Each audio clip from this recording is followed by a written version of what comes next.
Baik, Assalamualaikum warahmatullahi wabarakatuh. Di sini saya akan memaparkan terkait review strategic management for IT service using the Information Technology Infrastructure Library atau ITIL framework. Di sini saya Dwiner Indonesia dari Prodi Sistem Informasi dengan NIM 31300225059.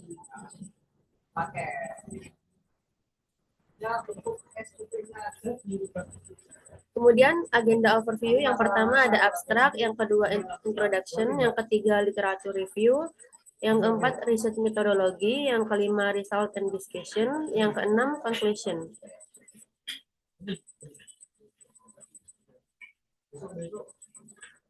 Pada bagian abstrak, dalam paradigma TI dengan fokus pemrosesan data menuju perencanaan strategis dan layanan TI yang mencakup yang pertama, perubahan paradigma TI yang menyoroti evolusi peran TI dalam organisasi menekankan pentingnya perencanaan strategis dan layanan TI yang sangat relevan dalam konteks bisnis saat ini. Yang kedua, pentingnya ITSM dalam kebutuhan akan kerangka manajemen layanan TI atau ITSM yang jelas diungkapkan dengan baik, bahwa tidak semua organisasi dapat dengan mudah menerapkan kerangka ITSM yang ada. Yang ketiga, solusi yang diusulkan dalam model ITSM melalui pendekatan praktis untuk mengatasi tantangan yang dihadapi oleh organisasi yang dapat menambah nilai pada penelitian.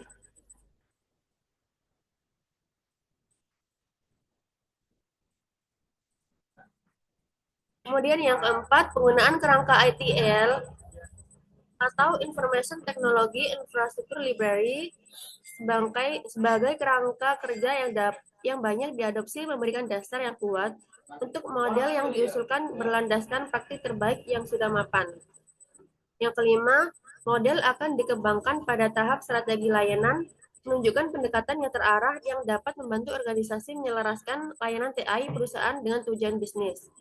Dan yang terakhir, kontribusi untuk organisasi PT XYZ dengan menekankan aplikabilitas praktis dari penelitian yang meningkatkan relevansi dan potensi dampaknya terhadap organisasi.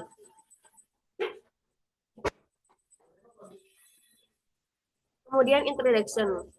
Penelitian tentang manajemen layanan TI atau ITSM dalam organisasi yang menyoroti pergeseran dari fokus pemrosesan data ke perencanaan strategis dan layanan TI akan kebutuhan layanan yang semakin meningkat. Dengan meningkatnya kompleksitas manajemen TI karena banyaknya aset, perangkat keras, perangkat lunak, dan sumber daya manusia yang memberikan gambaran tantangan dihadapi oleh organisasi saat ini.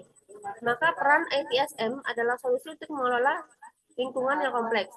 Definisi ITSM sebagai metode yang menyelaraskan TI dengan kebutuhan bisnis sangat penting untuk mendukung tujuan.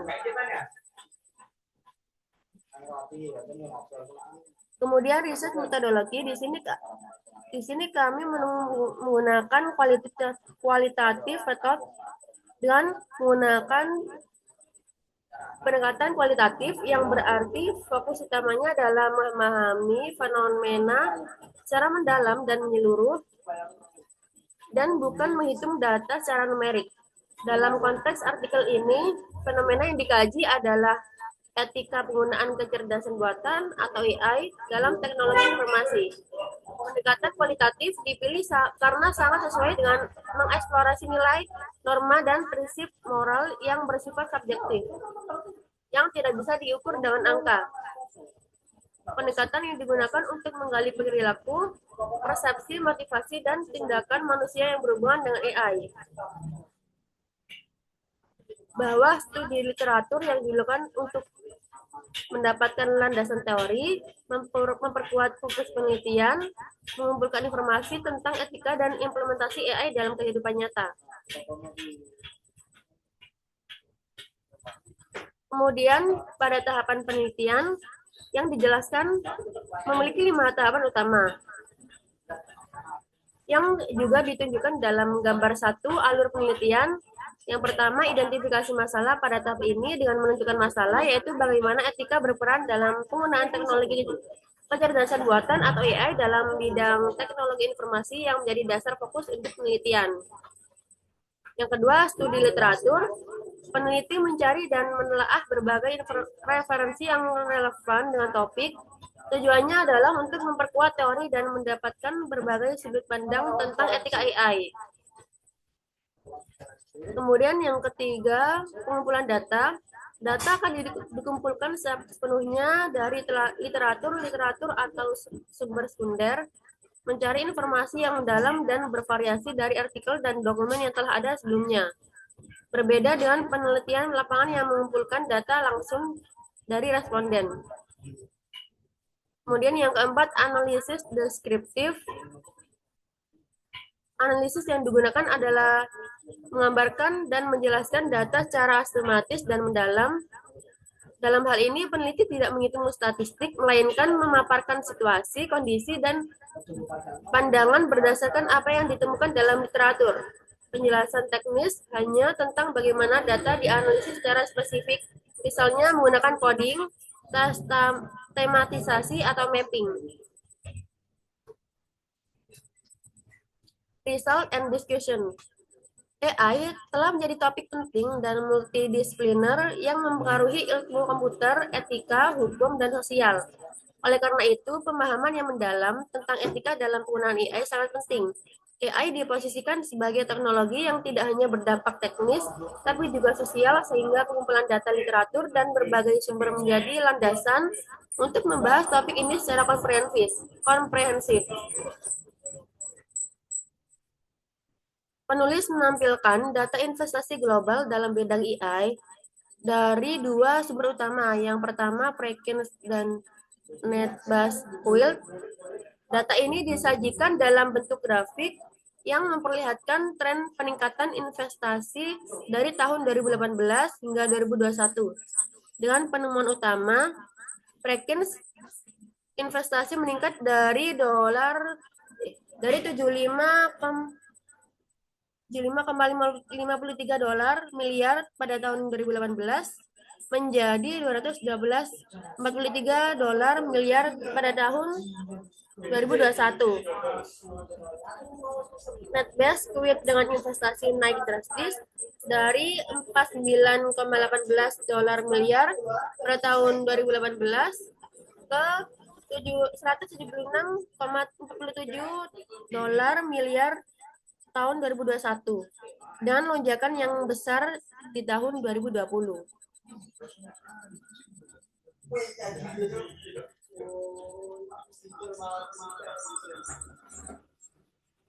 Penulis memaparkan berbagai manfaat penggunaan AI, di antara lain yang pertama meningkatkan efisiensi layanan dengan berkurangnya waktu tunggu dan hasil yang lebih akurat. Yang kedua, membantu diagnosis penyakit dalam bidang medis. Yang ketiga, menunjang sektor ekonomi dan keuangan seperti investasi saham. Yang keempat, mendukung navigasi penerbangan. Yang kelima, kendaraan tanpa mengemudi dan robot pengajar di pendidikan. Penulis secara kritis menyoroti konsekuensi negatif dari penggunaan AI, di antaranya yang pertama, pengurangan lapangan pekerjaan. Banyak pekerjaan yang digantikan oleh mesin. Bisnis cenderung mengandalkan sistem otomatis demi efisiensi biaya yang menyebabkan ketidakstabilan ekonomi karena meningkatnya pengangguran.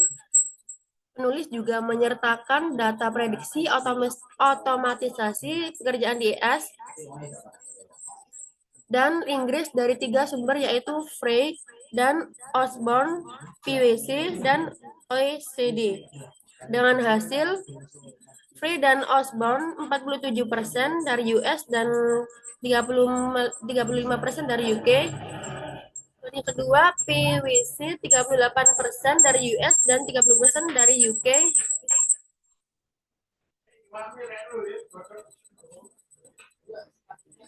Yang ketiga, OECD 9% dari US dan 10% dari UK. Interpretasi terjadi perbedaan besar antara sumber. Semua menunjukkan ancaman nyata terhadap pekerjaan manusia.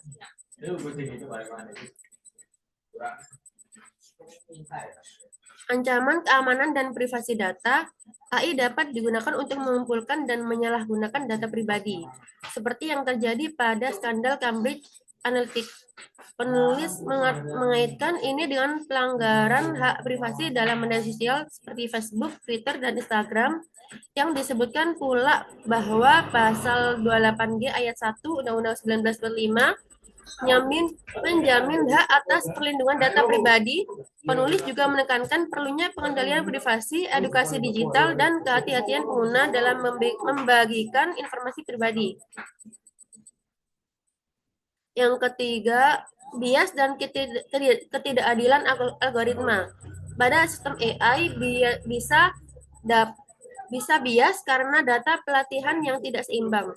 Contohnya pengenalan wajah yang diskriminatif secara rasial, sistem rekrutmen yang bias terhadap gender atau etnis tertentu. Algoritma AI tidak memiliki kemampuan moral dan bisa menghasilkan keputusan yang tidak adil dan tidak transparan. Penulis mengusulkan perlunya monitoring dan audit terhadap algoritma serta regulasi yang jelas untuk mencegah diskriminasi. Meskipun AI mampu mengambil alih banyak fungsi manusia, tanggung jawab moral tetap tidak bisa diberikan kepada mesin. Etika sangat diperlukan karena AI bisa mempengaruhi kehidupan sosial secara besar-besaran. Penggunaan AI harus mempertimbangkan nilai kemanusiaan, keadilan, dan tanggung jawab sosial. Masyarakat perlu diedukasi sejak dini tentang pentingnya etika dalam AI, privasi, keadilan, dan transparansi. Maka ditekankan lagi bahwa tanpa etika, AI bisa menjadi alat kekuasaan yang merugikan kelompok tertentu atau masyarakat luas. Panduan etis dalam pengembangan AI, penulis mengusulkan pedoman etis dalam penelitian dan pengembangan AI antara lain yang pertama tanggung jawab moral, yang kedua transparansi algoritma, yang ketiga audit sistem, yang keempat prediktabilitas hasil, yang kelima pencegahan penyalahgunaan teknologi. Dan perlunya kerjasama antara ahli teknologi dan etika serta menyarankan pendekatan interdisipliner untuk menghasilkan sistem AI yang aman dan adil.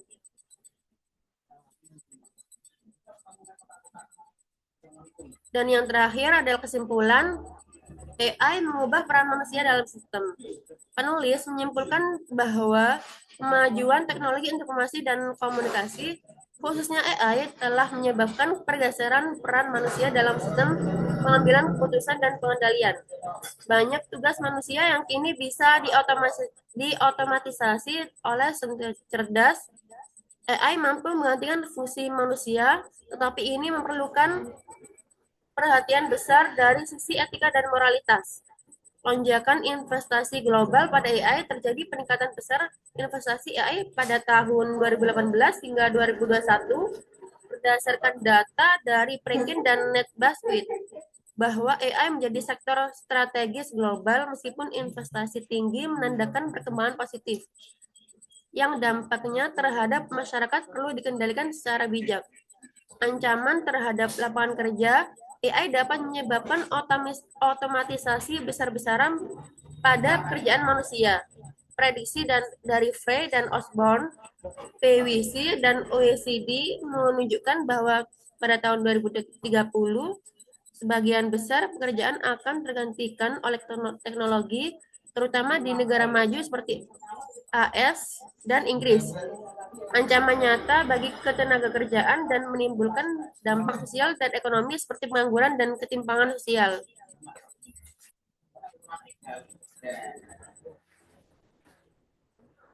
Berikut adalah yang telah saya paparkan terkait review dari tugas manajemen layanan TI. Kurang lebihnya mohon maaf. Wassalamualaikum warahmatullahi wabarakatuh.